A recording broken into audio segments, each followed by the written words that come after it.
অত্যন্ত বলশালী হয় এই অহংকার, মানুষকে কখনো নত হতে দেয় না। অদ্ভুত ব্যাপার, এই অহংকার যা মানুষকে কখনো নত হতে দেয় না, সেটাই তার পতনের কারণও হয়ে দাঁড়ায়। যেখানে মানুষ এটা ভাবতে শুরু করে যে শুধুমাত্র সেই যোগ্য, সেখান থেকেই তার পতনের আরম্ভ, ঠিক কিনা? দেখুন, যদি কোনো মানুষ এটা ভাবে যে আমি সব কিছু করতে পারি, তাহলে তা হলো বিশ্বাস। কিন্তু যদি সে এটা ভাবতে থাকে যে শুধুমাত্র আমি এই কাজ করতে পারি, তাহলে তা হলো সেই ব্যক্তির অহংকার। আর এটা আপনাকে বিনাশের দিকে অবশ্যই নিয়ে যাবে। মনে রাখবেন, যখন আমি আর শুধুমাত্র এই দুই এক হয়ে যায়, সেখান থেকে আপনার পতনের সূত্রপাত হবেই। তাই আপনি কখনোই এই অহংকারের চক্রব্যূহে ফেঁসে যাবেন না। বিশ্বাস রাখুন নিজের ওপর এবং অন্যের ওপরও। আর মনে রাখবেন, বিশ্বাসের মধ্যে বিশ্বের প্রত্যেকটা বস্তু বসবাস করে। তাই এই অহংকারকে ত্যাগ করে ফেলুন আর আত্মবিশ্বাসের ওপর মনোসংযোগ করুন। আর আমার সাথে ভালোবেসে বলুন, রাধা রাধা। মানুষ নিজের জীবনে ঈশ্বরকে খুব মান্য করে, ওনার জন্য কি না করে। ভিন্ন ভিন্ন নামে তাকে স্মরণ করে, তাকে পুজো করে, তার আরাধনা করে। সে জানে যে ঈশ্বর তাকে শক্তি অবশ্যই দেবেন, তাকে সাহায্য অবশ্যই করবেন। কিন্তু যখন প্রশ্ন আসে গুরু এবং ঈশ্বরের, তখন গুরুর মান কখনো কম হওয়া উচিত নয়। কারণ সত্যি বলতে কি, গুরুই হলেন সেই সিঁড়ি যা বেয়ে আপনি ঈশ্বরের কাছে পৌঁছানোর পথ খুঁজে পাবেন। সেই পথ আপনি গুরুর থেকেই পাবেন। গুরু না থাকলে আপনি কখনো ঈশ্বর লাভ করতেই পারবেন না। আর জীবনে অনেক সময় লক্ষ্যের থেকেও অনেক বেশি গুরুত্বপূর্ণ হলো পথ। তাই এই পথের সম্মান করতে শিখুন, অর্থাৎ গুরুকে সম্মান করতে শিখুন। কারণ গুরুই হলেন পরমেশ্বর। তাহলে আসুন আর আমার সাথে ভালোবেসে বলুন, রাধা রাধা। আপনার জীবনে আপনার প্রকৃত বন্ধু আসলে কে? আপনার সব থেকে শ্রেষ্ঠ মিত্র আসলে কে? তিনি যিনি সময় এলে পরে আপনাকে সাহায্য করেন, নাকি তিনি যিনি সময় এলে পরে আপনাকে অর্থ দেন? দেখুন, আমরা হলাম মানুষ, আমাদের জীবনে লেনদেন চলতেই থাকে। এটা আমাদের জীবনের অভিন্ন অংশ। কিন্তু অনেক সময় এমন হয় যে আমরা তাকেই নিজের প্রকৃত বন্ধু বলে মনে করি, যিনি আমাদের একটা বহুমূল্য উপহার দেন, ঠিক কিনা? এবার আপনার জীবনে সেই বহুমূল্য উপহার কোনটা, ওই অমূল্য মিত্র আসলে কে, সেই সিদ্ধান্ত হলো আপনার। কিন্তু যদি আপনি আমাকে জিজ্ঞেস করেন, তাহলে আমার মতে স্বর্ণ, হিরে, মুক্ত, ধন এগুলো বহুমূল্য নয়। বহুমূল্য হলো সঙ্গ, যখন আপনি একা হয়ে যাবেন; সময়, যখন আপনার তাকে প্রয়োজন হবে; সমর্পণ, যখন আপনার বিশ্বাসের প্রয়োজন পড়বে। যে মানুষ আপনার প্রতি এই 3 গুণ প্রদর্শন করেন, যিনি আপনার কঠিন সময়ে আপনাকে অবশ্যই সঙ্গ দেবেন, যখন আপনার প্রয়োজন পড়বে আপনাকে অবশ্যই সময় দেবেন, আপনার প্রতি সম্পূর্ণ সমর্পিত থাকবেন, সেই হলো আপনার আসল মিত্র, সেই হলো আপনার প্রকৃত বন্ধু। কারণ সত্যি বললে, বন্ধুত্বের অর্থই হলো নিজেকে সম্পূর্ণরূপে কারোর কাছে সমর্পণ করে দেওয়া। তাই আপনার সেই বন্ধুর জন্য নিজের প্রাণ উজাড় করে দিন আর ভালোবেসে বলুন, রাধা রাধা। মানুষ জীবনে 3টে কাজ অবশ্যই করে থাকে। কিছু দান করে, কিছু গ্রহণ করে, আর কিছু ত্যাগ করে দেয়।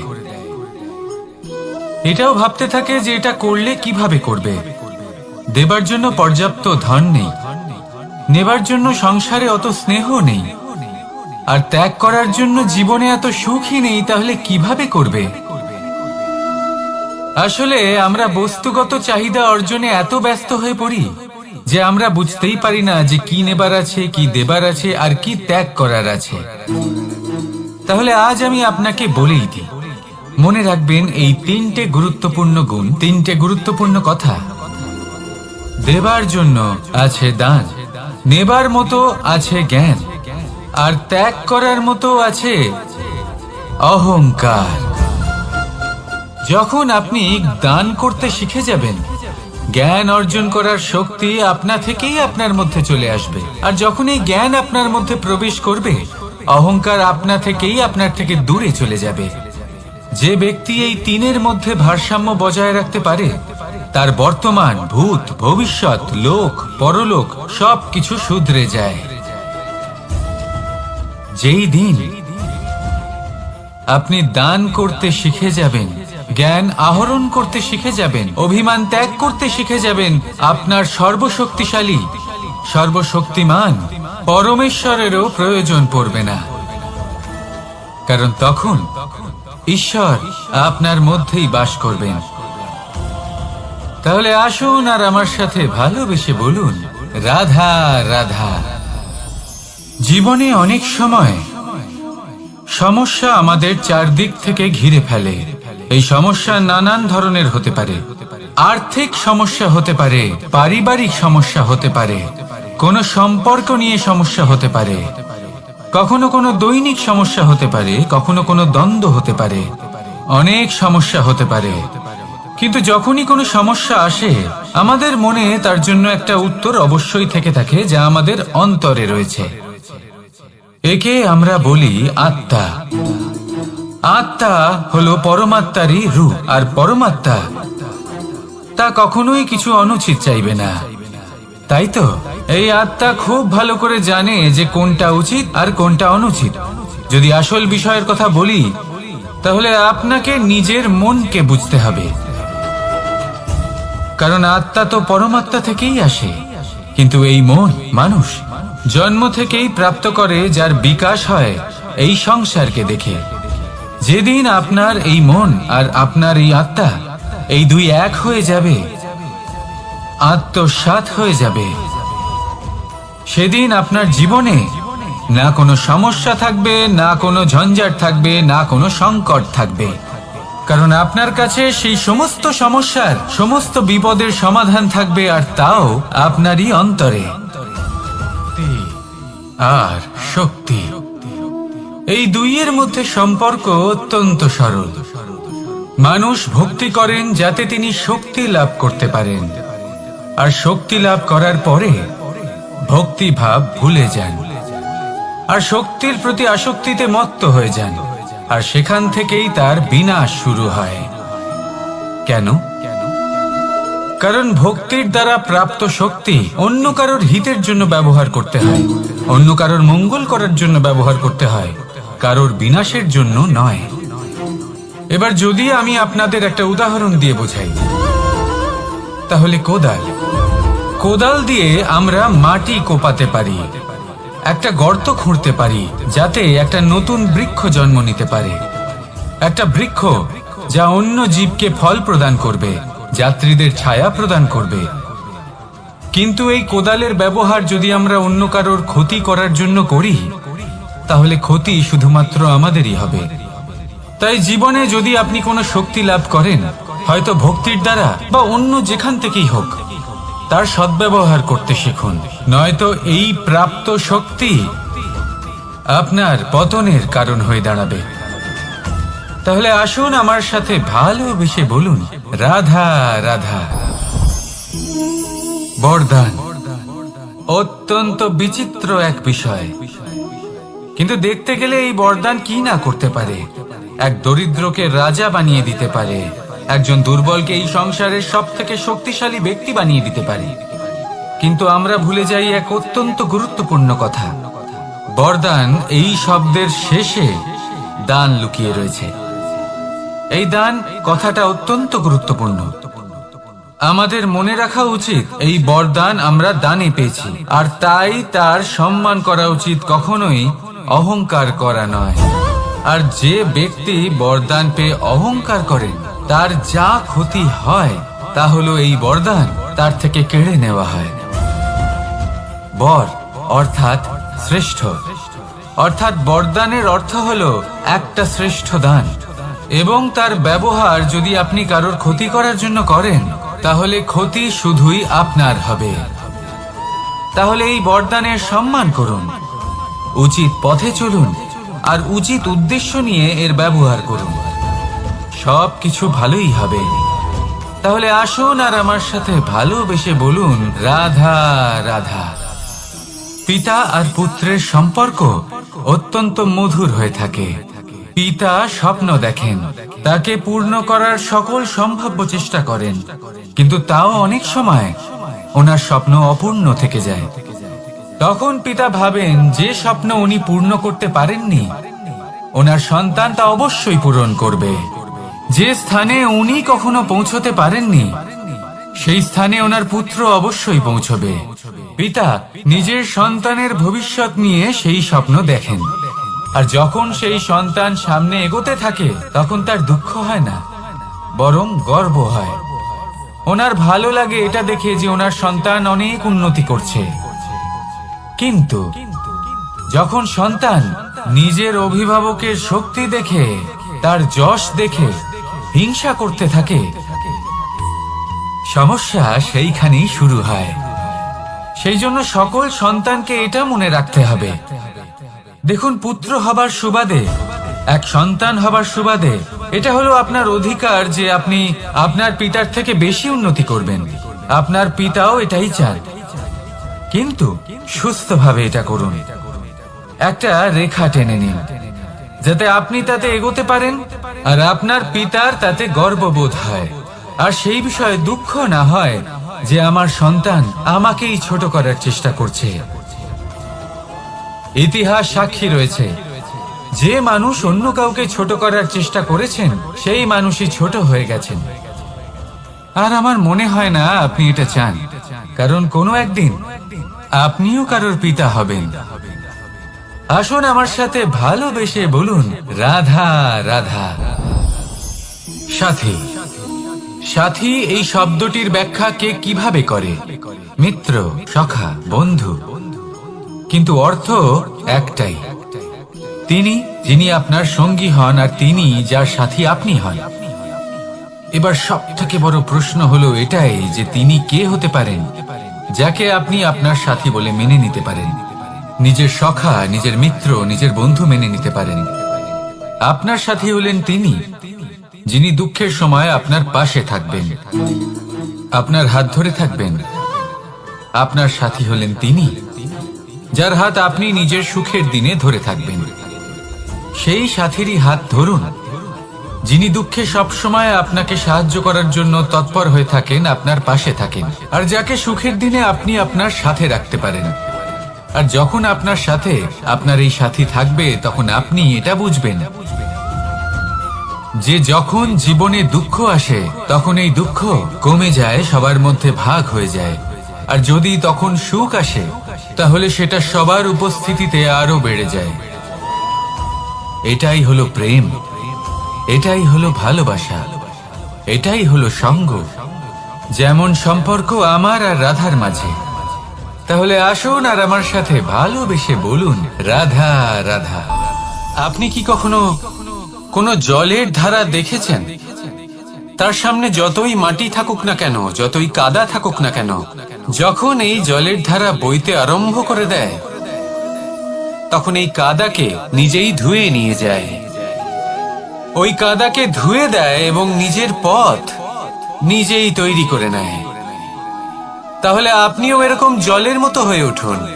যদি হয়ে উঠতে পারেন তাহলে নিজের মনের, নিজের ভাবনার, নিজের জীবনের যত অনাবশ্যক তত্ত্ব আছে, অনুপযোগী অংশ রয়েছে, অর্থাৎ অপরিষ্কার অংশ রয়েছে, তা নিজে থেকেই নির্মল হয়ে উঠবে। আর যেরকম জলের ধারা কখনো থেমে থাকে না, সব সময় বয়ে চলে, সেইভাবে আপনিও কখনোই থামবেন না। সবসময় বয়ে চলুন, এগোতে থাকুন। পথে যদি অনেক বিপদ আসে, সমস্যা আসে, থামবেন না, তার উপর নিরন্তর প্রহার করুন, নিরন্তর প্রয়াস করুন আর অগ্রসর হন। আপনি ভেবে দেখুন, এই জলের ধারা কখনো থেমে থাকে না, সবসময় বয়ে চলে। বিপদের সম্মুখীন হয়ে তাকে সাথে বয়ে নিয়ে চলে। সেই জন্য জলের ধারা, প্রবাহমান এই ধারা, এর থেকে কখনো দুর্গন্ধ আসে না, এতে কখনো ময়লা জমতে পারে না, বরং পালিত হয় সুন্দর প্রাণবন্ত জীবজন্তু, যেমন সুন্দর ছোট মাছ। তাই আপনিও এটাই করুন, কখনো থামবেন না, শুধু চলতে থাকুন, জলের ধারার মতো বইতে থাকুন। আপনি আপনার লক্ষ্য অবশ্যই খুঁজে পাবেন, আর তার সাথে নিজের অন্তরের যে মালিন্য রয়েছে তা আপনি নিজেই নিজের থেকে দূরে করে দেবেন। তাহলে আসুন আর আমার সাথে ভালোবেসে বলুন, রাধা রাধা। এবার অনেক সময় মানুষের মনে এরকম প্রশ্ন আসে যে এই সংসারে সব থেকে বড় বিপদ কি? কেউ বলে ধর্ম সংকট, আবার কেউ বলে প্রাণের উপর আসা সংকট। প্রত্যেক মানুষের জীবনে বিভিন্ন সংকট আসে, আর এই সমস্ত সংকট অত্যন্ত বিচিত্র হতে পারে। এই সমস্ত সংসার হলো সংকট দ্বারা পরিপূর্ণ। ঠিক আছে, আপনাকে একটা উদাহরণ দিই। একজন ধনী ব্যক্তি, এবার ওনার জীবনে সংকট কি হতে পারে? সংকট এটাই যে কেউ তার সম্পত্তি চুরি না করে নেয়, আমরা বুঝতে পারছি। এবার একজন চোর, তার জীবনে সংকট কি হতে পারে? যে চুরি করার সময় সে যদি তার একটা কাশি চাপতে না পারে, তাহলে সে ধরা পড়ে যেতে পারে, ঠিক কিনা? আবার অনেক সময় এমনও হয় যে যার জন্য আমি সংকট, সেও আমার কাছে সংকট। যেমন এই পরিস্থিতিতে দেখুন, সংকট হলো সংকট, এ তো জীবনে থাকবে, কিন্তু এর সম্মুখীন কিভাবে হওয়া যায়? খুব সরল, সব এটার উপর নির্ভর করে, মনের উপর। এই মনকে নিয়ন্ত্রণ করলে সব ঠিক থাকবে। এবার যদি ধনী ব্যক্তি মনকে নিয়ন্ত্রণ করে ফেলেন, নিজের অর্থের ব্যবহার শুভ কাজের জন্য, সমাজের সেবার জন্য বিকাশ করতে করেন, ওই অর্থকে একত্রিত করে না রাখেন, কর্ম, ধর্ম আর কর্তব্য, এই তিনটি একে অপরের সাথে জড়িত। আর অনেক সময় এই তিনটি পালন করতে করতে আমাদের সেই ব্যক্তির সামনে গিয়ে দাঁড়াতে হয়, তার বিরুদ্ধেই যেতে হয়, যাকে আমরা সব থেকে বেশি ভালোবাসি। কিন্তু সেইখানে এই যুদ্ধ কোনো ব্যক্তিগত যুদ্ধ থাকে না, এ হলো কর্ম, ধর্ম আর কর্তব্যের যুদ্ধ। এটা সরল নয়, অত্যন্ত কঠিন হয় তার সম্মুখীন হওয়া যাকে আমরা সব থেকে বেশি সম্মান করি। কিন্তু আমাদের তো আমাদের ধর্মের পথে চলতেই হবে, কারণ আমরা কর্মবদ্ধ, কর্তব্যবদ্ধ, আর এটাই করা উচিত। শুধু এটুকু মনে রাখবেন, যদি আপনার উদ্দেশ্য শুভ হয়, আপনার ভাবনা শুভ হয়, আপনি যদি কর্ম, ধর্ম আর কর্তব্যের পথে অগ্রসর হন, তাহলে এই প্রক্রিয়াতে যদি আপনাকে আপনার আরাধ্যেরও সামনে দাঁড়াতে হয়, তাহলেও আপনার কোনো ক্ষতি হবে না। তাহলে আসুন আর আমার সাথে ভালোবেসে বলুন, রাধা রাধা। প্রেম এই সংসারে এসেছিল এই সংসারকে প্রেমের শিক্ষা দেওয়ার জন্য, এই জীবনের সুখের অনুভূতি আসলে কি তা শেখানোর জন্য। কিন্তু যদি সত্যি কথা বলি, তো আমি নিজেই প্রতিদিন প্রেমের নতুন নতুন স্বরূপ দেখতে পাই, প্রেমের একটা নতুন অনুভূতি প্রত্যেক নতুন দিনে। আর তার কারণ হলো এই প্রেম অনন্ত, এ হলো দৈব। প্রেম হলো এই সংসারের সব থেকে বড় ঢাল এবং সব থেকে বড় অস্ত্র। এই প্রেম ছাড়া না কোনো ন্যায় হয়, আর না কোনো শাস্ত্র, না জীবন আছে, আর না অন্ত। এবার যদি এই প্রেম মনের মধ্যে বাস করতে শুরু করে, তাহলে কখনো কোনো সমস্যাই হবে না, আর যদি হয়েও থাকে তাহলে তা স্থায়ী হবে না। এই প্রেম কি না করতে পারে? এই প্রেম সমস্ত সমস্যা মিটিয়ে ফেলতে পারে, আপনার মনের মধ্যে অহংকারকেও বিনাশ করে দিতে পারে, আপনাকে সাক্ষাৎ ঈশ্বরের সাথে দেখা করাতে পারে। তাই প্রেমের দ্বারা প্রয়াস করতে থাকুন, এই সংসারের প্রত্যেক মানুষকে, প্রত্যেক বস্তুকে, প্রত্যেক জীব জন্তুকে ভালোবাসবেন। আর এই প্রেমের দ্বারাই বলুন, রাধা রাধা। প্রশান্তি, জড়িত নিদ্রা মানুষের জীবনের একটা অত্যন্ত গুরুত্বপূর্ণ সুখ এবং প্রয়োজনীয়তাও।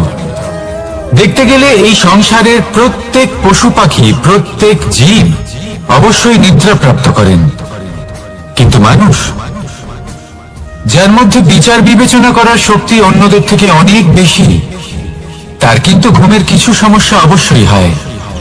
কি বলেন? তাই তো। এবার এর কারণ কি? চিন্তা। এবার চিন্তা আমাদের সবার জীবনে আছে। আমরা সকলে জানি যে চিন্তা কখনো আমাদের সাহায্য করে না, তাও আমাদের জীবনে আছে। কেন?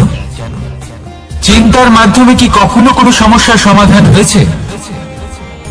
অর্থের চিন্তা করলে কি অর্থ লাভ হয়? ভবিষ্যতের চিন্তা করলে কি ভবিষ্যৎ ঠিক হয়ে যায়? স্বাস্থ্যের চিন্তা করলে কি স্বাস্থ্য নিজে থেকেই ঠিক হয়? হয় না। তাহলে এই সব কিছু থেকে আমাদের একটা ছোট্ট শিক্ষা অবশ্যই লাভ করা উচিত। আপনিও আপনার কাঁধ থেকে চিন্তার এই বোঝা নামিয়ে ফেলুন, আর এই সব ইচ্ছে একত্রিত হয়ে আমাদের মনে চিন্তা উৎপন্ন করে। তাই এই চিন্তাগুলিকে ত্যাগ করুন, প্রকৃতির প্রেমের উপর বিশ্বাস রাখুন। মনে রাখবেন, যিনি চিন্তা মুক্ত হবেন তিনি চিতা মুক্ত হবেন। সুখের নিদ্রা প্রাপ্ত করুন, আর নিদ্রায় যাবার আগে আমার সাথে ভালোবেসে বলুন, রাধা রাধা। মহাদেব, সেই দেবতা যিনি মহান, যাকে দেবতাদের দেবতা বলা হয়, যিনি হলেন আমার আরাধ্য। কখনো আপনার মনে এই প্রশ্ন এসেছে যে শিবকেই কেন মহাদেব বলা হয়, অন্য কোনো দেবতাকে কেন বলা হয় না? সেই কারণ মহাদেবের মধ্যে, ওনার মধ্যে এমন এক বিশেষ গুণ রয়েছে যা অন্য কারণ নেই। তা হলো নিঃস্বার্থ হয়ে মানুষের সেবা করা। যদি প্রয়োজন পড়ে, যদি সৃষ্টির পথে বিনাশের কালো মেঘ ছেয়ে থাকে, তখন নিজের প্রাণের চিন্তা না করে হলাহল পান করার জন্য প্রস্তুত থাকেন মহাদেব। আর এই অদ্বিতীয় ত্যাগের জন্যই শিবকে মহাদেব বলে ডাকা হয়। এবার যদি কোনো মানুষও নিঃস্বার্থ ভাবনার দ্বারা নিজেকে অর্পণ করে দেয় এই জগতের কল্যাণের জন্য, মানুষের সেবার জন্য, তাহলে তিনিও মহাপুরুষ, মহামানব হতে পারেন। যদি কেউ অভুক্ত থাকেন, তাহলে নিজের থালা থেকে অর্ধেক খাবার তাকে দিয়ে দিন। যদি কেউ অসুস্থ হন, তাহলে তাকে সেবা করার, চিকিৎসা করার চেষ্টা করুন। এই জীবন শুধু নিজের জন্য নয়, অন্যদের প্রতি, সমস্ত সংসারের প্রতি উৎসর্গ করুন। যদি এইসব মানুষ শিখে যান, তাহলে তিনি মহাদেবের পথে অগ্রসর হতে পারেন। যদি মানুষ নিঃস্বার্থ ভাবনার দ্বারা এই সংসারের সেবা করতে শিখে যান, তাহলে তিনি নিশ্চিত রূপে মহামানব অবশ্যই হতে পারবেন। আসুন আমার সাথে ভালোবেসে বলুন, রাধা রাধা। স্বর্ণ, হিরে, মুক্ত, মানিক, এই সব কিছুকে আগে পাথর বলা হতো। তাহলে এমন কি হলো যে এদের রত্ন বলা হয়? আর রত্ন তা বাস্তবে আসলে কি? এটা হলো সেই পাথর যাকে আগে আগুনের তাপ সহ্য করতে হয়েছে, পরখ করা হয়েছে, যাচাই করা হয়েছে, এদের কাটার চেষ্টা করা হয়েছে, কিন্তু তারা কখনোই নষ্ট হয়নি, বরং তারা আরো উদ্ভাসিত হয়েছে, আরো উজ্জ্বল হয়েছে, এই সংসারে আরো প্রকাশ ছড়িয়ে দিয়েছে। সেই জন্য এরা হলো এত অমূল্য, সেই জন্য এরা হলো বহুমূল্য, সেই জন্য এদের রত্ন বলা হয়। এবার মানুষের কাছেও এই নির্বাচনের অধিকার রয়েছে যে আমরা শুধু পাথর হয়ে থাকব নাকি রত্ন হয়ে থাকব। কিভাবে? আমাদের জীবনেও অনেক সমস্যা রয়েছে, বাধা আছে, বিপত্তি আছে। আমরা সেই বাধার তাপে উত্তপ্ত হই, এই সমস্যা আমাদের কাটার চেষ্টা করে। অনেক মানুষ বিভিন্ন পরিস্থিতি আমাদের ভাঙার চেষ্টা করে, কিন্তু আমাদের নষ্ট হলে চলবে না। যেভাবে এই রত্ন সমস্যার সম্মুখীন হয়ে পাথর থেকে রত্ন হয়েছে, সেইভাবেই আমাদেরও আমাদের সমস্যার সম্মুখীন হয়ে রত্ন হয়ে উঠতে হবে, এই সংসারে প্রকাশের স্রোত হয়ে উঠতে হবে। তাহলে এটাই করুন, আর আমার সাথে ভালোবেসে বলুন, রাধা রাধা। সংসারে সব থেকে বড় শক্তি আসলে কি? কেউ বলবেন শারীরিক শক্তি, কেউ বলবেন অস্ত্রের শক্তি, কেউ বলবেন জ্ঞানের শক্তি। ঠিক আছে, কিন্তু যদি আমি বলি সংসারের সব থেকে বড় শক্তি হলো শক্তি কোনো এক তথ্যের, আগে হ্যাঁ, তথ্য। এই তথ্য নিজেই কিন্তু খুব শক্তিশালী, অত্যন্ত শক্তিশালী অস্ত্র হলো এই তথ্য। আর সত্যি বলতে অনুচিত তথ্যের থেকে অনেক বেশি ঘাতক হলো অসম্পূর্ণ তথ্য। যেরকম আজ শাম্ব রুক্মির সাথে করেছে, ওকে অসম্পূর্ণ তথ্য দিয়েছে, তার ফলে বিনাশ হলো। যদি এইভাবেই আপনার কাছেও কোনো অসম্পূর্ণ তথ্য আসে, আর যদি আপনি তা পরখ না করে দেখেন, যাচাই না করে দেখেন, আর নিজের কর্ম করেন, তাহলে উত্থানের বদলে আপনি পতনের সম্মুখীন হবেন। বিকাশের বদলে আপনার বিনাশ হয়ে যাবে। মনে রাখবেন একটা অত্যন্ত গুরুত্বপূর্ণ কথা, সঠিক তথ্য পাওয়া সঠিক তথ্য দেওয়ার থেকে অনেক বেশি গুরুত্বপূর্ণ। আশা করি এই কথা আপনি বুঝেছেন। জীবনে যখনই কোনো তথ্য আপনি পাবেন, সেই বিষয়ে ভেবে দেখুন, পরখ করে দেখুন, যাচাই করুন, তারপর নিজের কর্ম করুন। আর আমার সাথে ভালোবেসে বলুন, রাধা রাধা। ধর্ম এবং প্রেম, এই দুই হলো একই মুদ্রার দুই পিঠ। যদি এদের মধ্যে কোনোটা নষ্ট হয়ে যায়, তাহলে দ্বিতীয়টাও থাকে না। কখনো ভেবেছেন এমন কেন হয়? তার জন্য আগে আপনাকে বুঝতে হবে যে ধর্ম আসলে কি। ধর্ম সেটাই যা এই সংসারের প্রত্যেক মানুষকে একে অপরের সাথে সুখ এবং শান্তিতে থাকতে প্রেরণা যোগায়। এই প্রেরণার আধার হলো প্রেম। প্রেম সেটাই যা আপনার মধ্যে অন্য কারোর প্রতি করুণাবোধ জাগিয়ে তোলে, সম্মান জাগিয়ে তোলে। এবার যদি প্রেম চলে যায়, তাহলে সবার আগে বিনাশ হবে সম্মান আর করুণাবোধের। এবার যেখানে না প্রেম রয়েছে, না সম্মান রয়েছে, না করুণা রয়েছে, সেখানে ধর্ম কিভাবে বাস করবে? অশুভ ইচ্ছে জাগ্রত হয়ে ওঠে, ক্রোধ জাগ্রত হয়ে ওঠে, অহংকার জাগ্রত হয়ে ওঠে, আর তারপর আরম্ভ হয় অধর্মের। তাই যা যা ভাবনা আপনার অন্তরে প্রবেশ করছে, করতে দিন, কিন্তু যাই হোক না কেন, এই প্রেমকে নিজের থেকে দূরে যেতে দেবেন না। এই প্রেমকে চিরকাল নিজের কাছে রাখুন, নিজের হৃদয়। আর এই প্রেম ভাব নিয়ে বলুন, রাধা রাধা। মানুষের জীবনে উন্নতি লাভ করার জন্য তিনটি স্তম্ভের প্রয়োজন হয়। প্রথম স্তম্ভ শিক্ষা। এই শিক্ষা আমাদের জ্ঞান প্রদান করে। দ্বিতীয় স্তম্ভ ব্যবসা, যার দ্বারা আমরা ধন উপার্জন করি। তৃতীয় স্তম্ভ হলো আমাদের ঈশ্বর, আমাদের ইষ্ট। এনার সাথে যদি আমরা জুড়ে থাকতে পারি, তাহলে এমন একটা মানসিক বল আপনি লাভ করবেন যেটা এই সংসারে আর কোথাও পাওয়া সম্ভব না। কিন্তু মানুষ অনেক সময় জীবনে এই তিনটি স্তম্ভ লাভ করা সত্ত্বেও সামনে অগ্রসর হতে পারেন না। তখনও জীবনে কঠিন পরিস্থিতি আসতেই থাকে। এমনটা ঠিক কেন হয়? কারণ সে জীবনে এই তিনটি স্তম্ভ লাভ করে নেয়, জীবনে প্রয়োগও করে, কিন্তু তার ভিতের কথা সে ভুলেই যায়। যেমন প্রথম স্তম্ভ অর্থাৎ শিক্ষা। এই শিক্ষার আধার হলো শুভ চেতনা। যদি অন্তরে শুভ চেতনা না থাকে, তাহলে এই শিক্ষার কোনো গুরুত্ব থাকে না। দ্বিতীয় স্তম্ভ ব্যবসা। পরিশ্রম করে উপার্জন করতে হবে, এই কথাটা আমরা সবাই জানি এবং সবাই চেষ্টাও করি। কিন্তু ব্যবসা করতে করতে আমরা এটা ভুলে যাই আমাদের ব্যবহার কেমন হয়ে পড়েছে। এই ব্যবহার যদি শুভ হয়, তাহলে আমাদের উপার্জন আস্তে আস্তে একটা স্থির জায়গায় এসে পৌঁছবে। এবং তৃতীয় স্তম্ভ আমাদের ভগবান। যদি ওনার স্মরণে আপনি যেতে চান, তাহলে তার পূর্বে নিজের মা বাবাকে সেবা করুন, তাদের যত্ন করুন, তাদেরকে ভালোবাসুন, কারণ ওনারাই হলেন এই সংসারে আপনার সব থেকে বড় ইষ্ট। তাহলে তিন স্তম্ভের সাথে সাথে তাদের আধারকেও নিজের জীবনে প্রাধান্য দিন। কোনো সমস্যা আসবে না, জীবনে একের পর এক উন্নতি করবেন এবং এই মন প্রসন্ন হয়ে বলবে, রাধা রাধা। সুখ, দুঃখ, এবং শক্তি। এই তিন হলো এই সংসারের ত্রিদেবের মতো। আমাদের জীবনে যা কিছু ঘটছে এই তিনটির ভিত্তির উপরেই হচ্ছে। আসলে এই সংসারের একটা নিয়ম আছে, যখনই আপনি কিছু লাভ করেন এই সংসার আপনার পরীক্ষা নেয়। এটা জানার জন্য আপনার পরীক্ষা নেয় যে আপনি যা কিছুই লাভ করেছেন আপনি কি আদৌ সেটার যোগ্য কিনা। ঠিক সেইভাবেই এই সুখ, দুঃখ এবং শক্তি আপনার পরীক্ষা নিয়ে থাকে।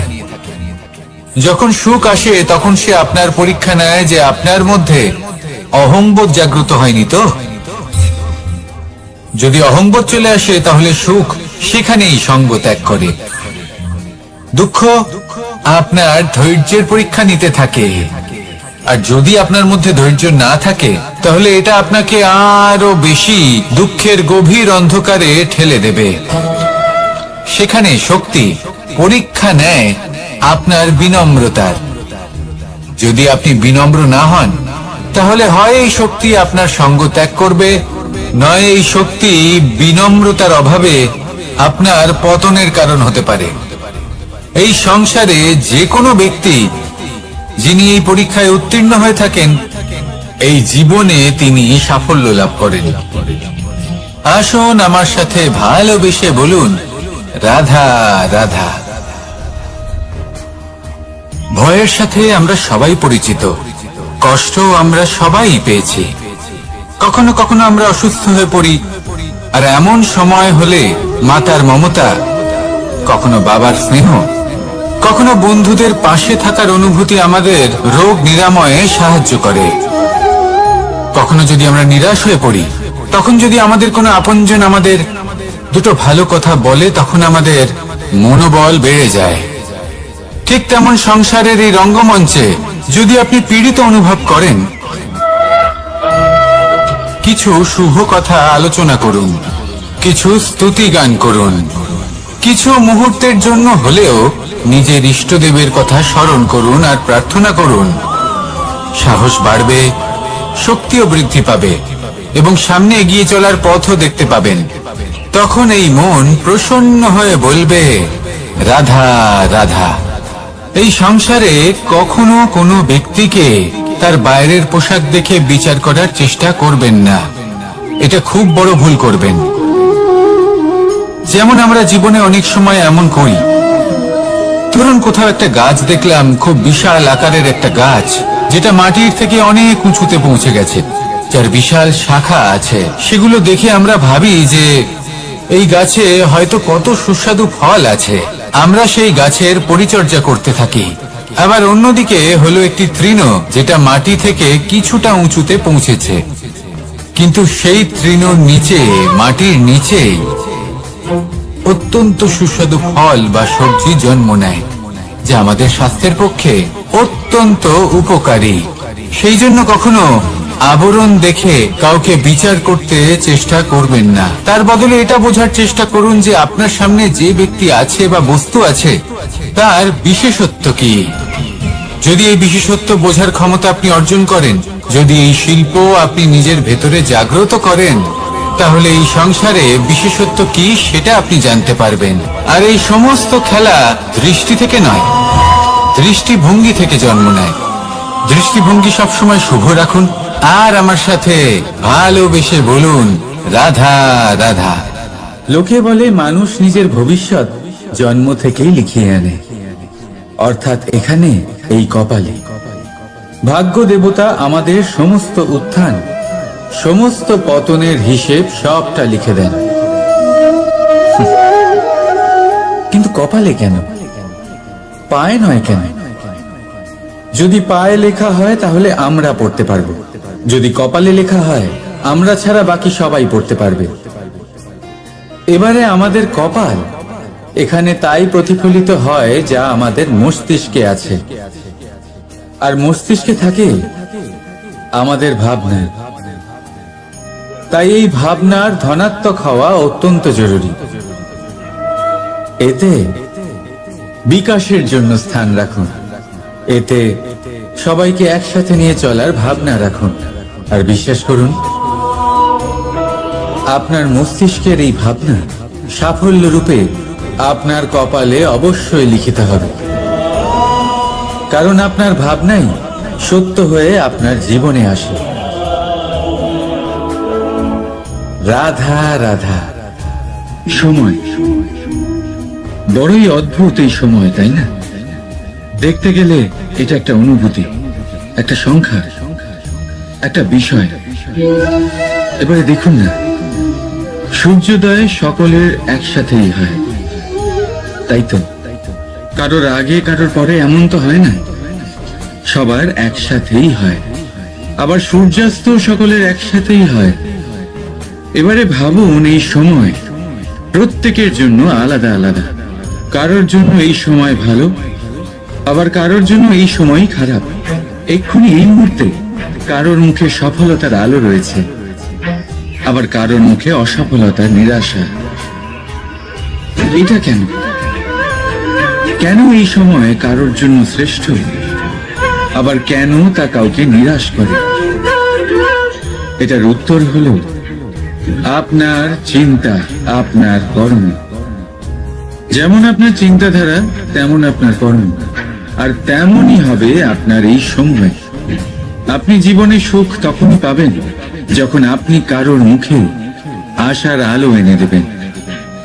আপনি আনন্দ তখনই পাবেন যখন আপনি কাউকে খুশি করবেন। হ্যাঁ, এটা ঠিক যে কাউকে খুশি করা সব সময় আপনার হাতে নেই, কিন্তু আপনার হাতে এটা অবশ্যই আছে যে আপনি কাউকে দুঃখ না দেন, কাউকে নিরাশ না করেন। আর কোনো ব্যক্তিকে দুঃখ না দেওয়ার এই চেষ্টাও আপনার কর্মই বটে।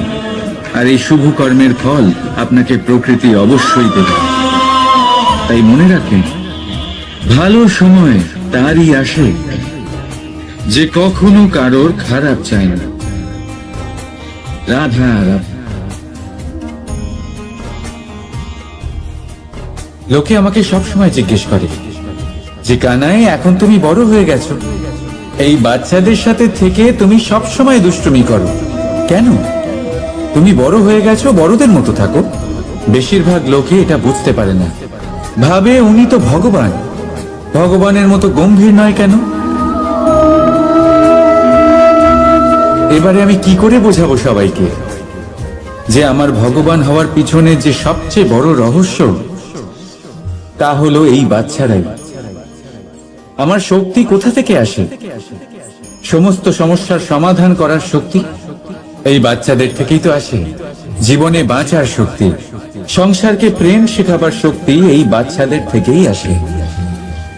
কারণ বাচ্চাদের থেকে বড় কোনো ভগবান হয় না। এবারে দেখুন না, পুরাণ আর বেদের কোনো জ্ঞান নেই ওদের, কিন্তু খুব ভালোভাবেই জানেন যে একজন উদাস ব্যক্তির মন কি করে ভোলানো যায়, কি করে তাকে আনন্দ দেওয়া যায়। আর এই এক বিশাল ব্যাপার। কোনো ন্যায়, কোনো নীতির জ্ঞান নেই ওদের, কোনো ভেদাভেদ করতে জানে না। কিন্তু এটা অবশ্যই জানে, একজন একা